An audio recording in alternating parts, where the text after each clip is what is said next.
नमस्कार दोस्तों, चलिए जानते हैं राजस्थान की फटाफट 25 बड़ी खबरों को सिर्फ 10 मिनट में। लेकिन उससे पहले आप यह वीडियो किस जगह से देख रहे हैं हमें कमेंट में जरूर बताएं। राजस्थान सरकार ने मुख्यमंत्री हमारी बेटियां योजना के तहत मेधावी छात्राओं को आर्थिक रूप से सशक्त बनाने की दिशा में नई किश्त जारी करने की प्रक्रिया शुरू की है। इस योजना के माध्यम से सरकारी स्कूलों में पढ़ने वाली छात्राओं को उच्च शिक्षा के लिए सहायता दी जाती है, जिससे बालिका शिक्षा को प्रोत्साहन मिलेगा और ड्रॉप आउट दर में कमी आएगी। सरकारी स्कूलों की छात्राओं को 11वीं और 12वीं की पढ़ाई के लिए अधिकतम 1,15,000 रुपये तक की सहायता राशि प्रदान करने के निर्देश जारी किए गए हैं। यह कदम आर्थिक रूप से कमजोर परिवारों की बेटियों को शिक्षा से जोड़ने में मदद करेगा और राज्य में शिक्षा के स्तर को बेहतर बनाने की दिशा में महत्वपूर्ण माना जा रहा है। जल जीवन मिशन के तहत राजस्थान में हर घर नल से जल पहुंचाने के लक्ष्य को मार्च 2026 तक पूरा करने को लेकर उच्च स्तरीय समीक्षा बैठक आयोजित की गई। बैठक में अधिकारियों को कार्य में तेजी लाने, गुणवत्ता सुनिश्चित करने और दूर दराज के इलाकों में पाइपलाइन कार्य शीघ्र पूरा करने के स्पष्ट निर्देश दिए गए।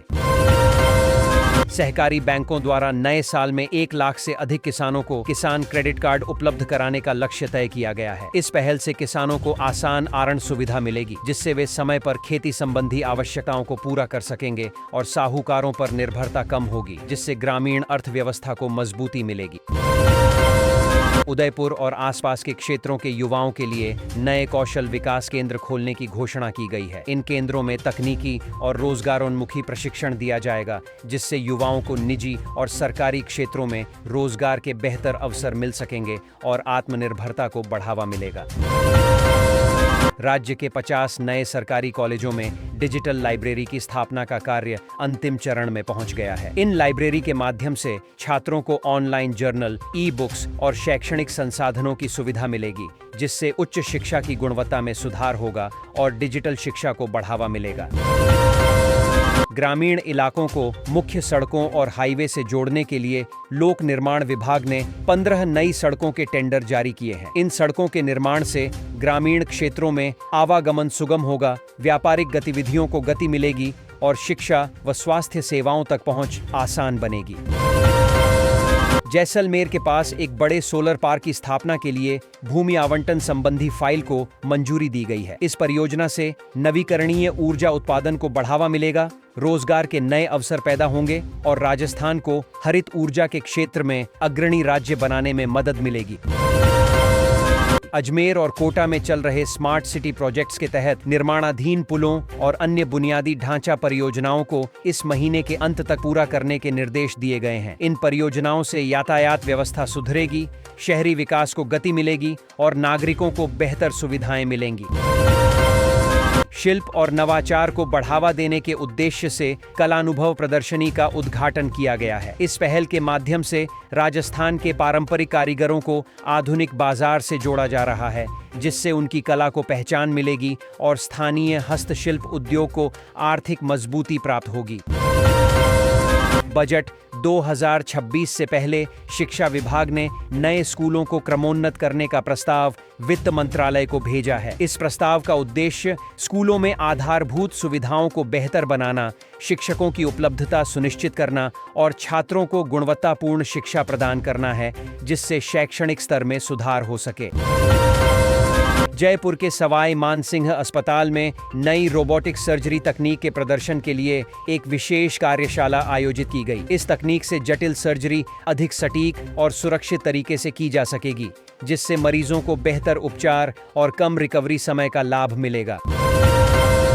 मुख्यमंत्री के निर्देश पर राज्य भर में अवैध खनन के खिलाफ सख्त अभियान चलाया गया है। इस अभियान के तहत कई स्थानों पर बड़ी कार्रवाई की गई, जिससे प्राकृतिक संसाधनों के संरक्षण को बल मिलेगा और अवैध गतिविधियों पर अंकुश लगेगा। साथ ही सरकार को राजस्व नुकसान से भी बचाया जा सकेगा। जयपुर के जवाहर कला केंद्र में आयोजित खादी मेले में इस बार बिक्री के पुराने सभी रिकॉर्ड टूटने की खबर सामने आई है। बढ़ती बिक्री से स्थानीय कारीगरों और बुनकरों को सीधा लाभ मिला है, जिससे खादी और स्वदेशी उत्पादों को बढ़ावा मिलने के साथ रोजगार के अवसर भी बढ़े हैं। राज्य खेल परिषद ने आगामी राष्ट्रीय खेलों के लिए राजस्थान के खिलाड़ियों की प्रशिक्षण सूची जारी कर दी है। चयनित खिलाड़ियों को विशेष प्रशिक्षण शिविरों में आधुनिक सुविधाएं और विशेषज्ञ कोचिंग दी जाएगी, जिससे वे राष्ट्रीय स्तर पर बेहतर प्रदर्शन कर सकें और राज्य का नाम रोशन कर सकें।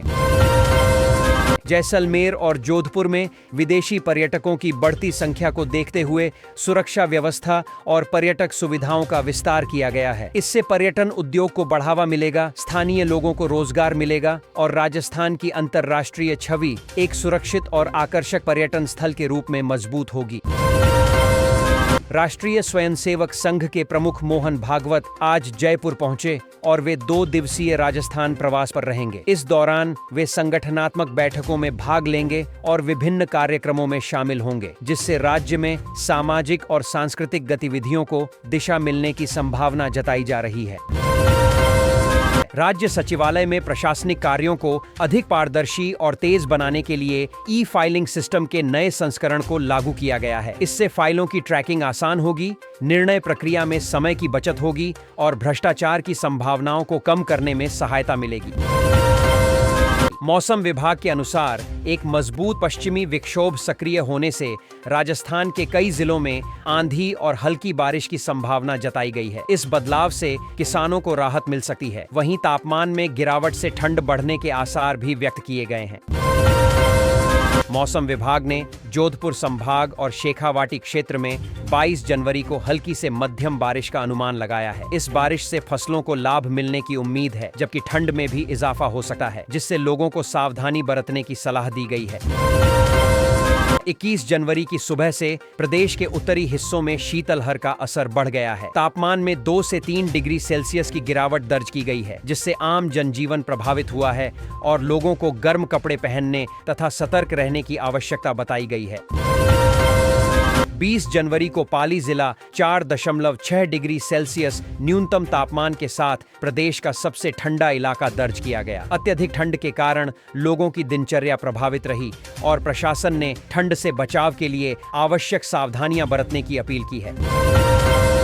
मौसम विभाग ने 23 जनवरी के लिए बीकानेर, जयपुर, भरतपुर और अजमेर संभाग में बारिश का येलो अलर्ट जारी किया है। विभाग ने किसानों और आम नागरिकों को मौसम की जानकारी पर नजर रखने और आवश्यक सतर्कता बरतने की सलाह दी है।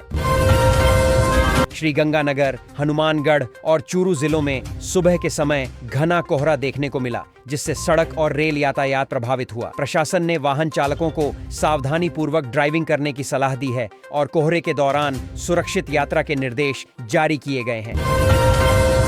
न्यायालय के आदेश पर रोक लगने से हाईवे किनारे संचालित शराब दुकानों को अस्थायी राहत मिली है। पहले आदेश से कई राज्यों में व्यवसाय प्रभावित हो रहा था। अब सुप्रीम कोर्ट के फैसले से राज्य सरकारों को नीति पर पुनर्विचार का अवसर मिला है।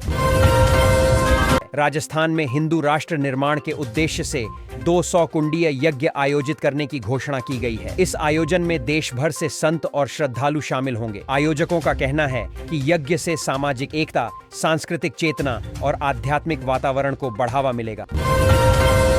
भगवान श्री सांवरिया सेठ का चांदी से निर्मित आधार कार्ड श्रद्धालुओं के आकर्षण का केंद्र बना है। यह कृति आस्था और आधुनिक कला का अनूठा संगम है। भक्त इसे धार्मिक श्रद्धा और शिल्प कला का प्रतीक मान रहे हैं, जिससे मंदिर परिसर में चर्चा बनी हुई है। राजस्थानी महिला द्वारा बताई गई हरी मटर की कुरकुरी रेसिपी सोशल मीडिया पर वायरल हो रही है। केवल 1 कप मटर से तैयार यह नाश्ता स्वाद में समोसा और कचौड़ी से भी बेहतर बताया जा रहा है। लोग इसे स्वास्थ्यवर्धक और आसान विकल्प मान रहे हैं। राजस्थान की रेत में सेब की खेती कर सीकर की बेटी ने इतिहास रच दिया है। नवाचार और मेहनत से उसने असंभव को संभव कर दिखाया। इस उपलब्धि के लिए उसे राष्ट्रपति भवन में सम्मानित किया जाएगा, जो प्रदेश के किसानों के लिए प्रेरणादायक है। कमजोर पश्चिमी विक्षोभ के असर से जयपुर में हल्की बूंदाबांदी दर्ज की गई है। तापमान में गिरावट से ठंड बढ़ी है। मौसम विभाग के अनुसार आने वाले दिनों में मौसम में उतार चढ़ाव बना रह सकता है, जिससे लोगों को सतर्क रहने की सलाह दी गई है। साहित्य को देश निर्माण का मजबूत माध्यम बताते हुए केंद्रीय मंत्री ने कहा कि लेखन समाज को नई दिशा देता है, साहित्य विचारों को जागृत करता है और सांस्कृतिक चेतना को मजबूत बनाता है। उन्होंने युवाओं से रचनात्मक लेखन और अध्ययन को बढ़ावा देने का आह्वान किया।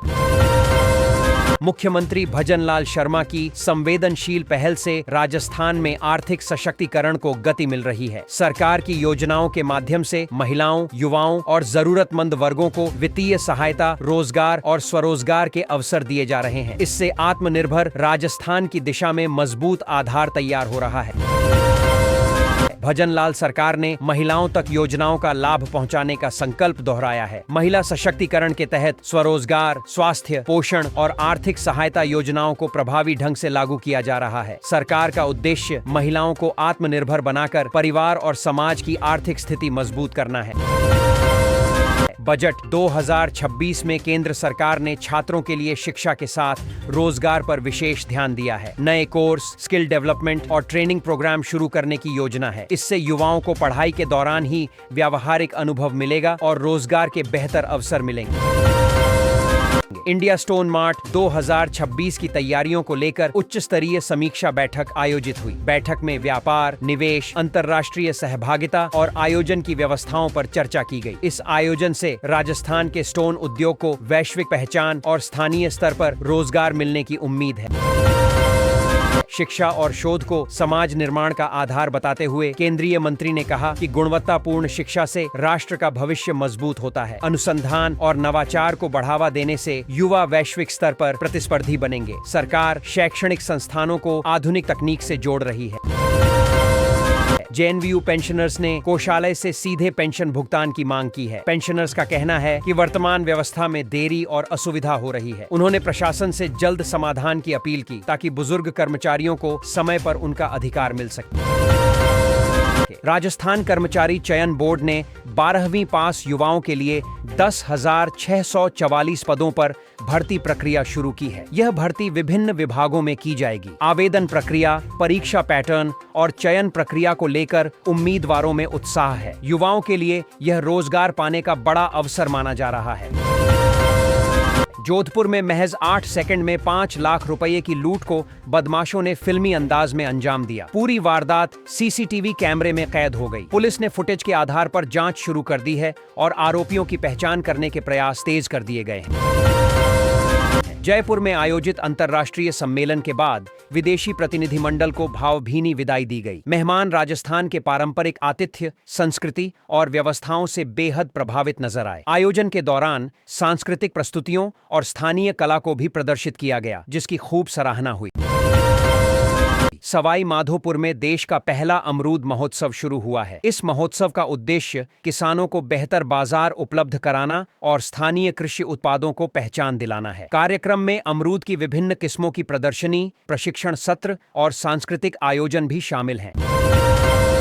राजस्थान में एसआईआर मुद्दे को लेकर राजनीतिक घमासान तेज हो गया है। कांग्रेस विधायक रफीक खान भाजपा नेताओं को प्रेस कॉन्फ्रेंस में लेकर पहुंचे। दोनों पक्षों के बीच तीखी बहस देखने को मिली। इस मुद्दे ने प्रदेश की राजनीति में नया विवाद खड़ा कर दिया है। विधानसभा अध्यक्ष वासुदेव देवनानी ने कहा कि लोकतंत्र कैसे कमजोर होता है, यह पूर्व मुख्यमंत्री अशोक गहलोत बेहतर जानते होंगे। उन्होंने विपक्ष पर आरोप लगाते हुए कहा कि संवैधानिक संस्थाओं की मर्यादा बनाए रखना सभी की जिम्मेदारी है। बयान के बाद राजनीतिक प्रतिक्रिया तेज हो गई। बीजेपी के राष्ट्रीय अध्यक्ष के चुनाव के लिए राजस्थान से 20 प्रस्तावकों की घोषणा की गई है। इसमें प्रदेश के कई वरिष्ठ नेताओं को महत्वपूर्ण भूमिका मिली है। इससे संगठन में राजस्थान की बढ़ती ताकत का संकेत माना जा रहा है और आगामी राजनीतिक रणनीति पर भी असर पड़ सकता है। पश्चिमी विक्षोभ के प्रभाव से राजस्थान के कई इलाकों में बारिश की संभावना जताई गई है। मौसम विभाग के अनुसार तापमान में गिरावट आ सकती है। किसानों के लिए यह बारिश फायदेमंद मानी जा रही है, जबकि कुछ क्षेत्रों में ठंड बढ़ने के आसार हैं। हल्दी घाटी दर्रा और रक्त तलाई से जुड़े विवाद पर हाई कोर्ट ने स्वतः संज्ञान लिया है। अदालत ने ऐतिहासिक तथ्यों के साथ छेड़छाड़ पर सख्त टिप्पणी की। मामले को लेकर विस्तृत रिपोर्ट मांगी गई है, जिससे इतिहास और विरासत से जुड़े मुद्दों पर बहस तेज हो गई है। राजस्थान सरकार ने मुख्यमंत्री हमारी बेटियां योजना के तहत मेधावी छात्राओं को आर्थिक रूप से सशक्त बनाने की दिशा में नई किश्त जारी करने की प्रक्रिया शुरू की है। इस योजना के माध्यम से सरकारी स्कूलों में पढ़ने वाली छात्राओं को उच्च शिक्षा के लिए सहायता दी जाती है, जिससे बालिका शिक्षा को प्रोत्साहन मिलेगा और ड्रॉप आउट दर में कमी आएगी। सरकारी स्कूलों की छात्राओं को 11वीं और 12वीं की पढ़ाई के लिए अधिकतम 1,15,000 रुपये तक की सहायता राशि प्रदान करने के निर्देश जारी किए गए हैं। यह कदम आर्थिक रूप से कमजोर परिवारों की बेटियों को शिक्षा से जोड़ने में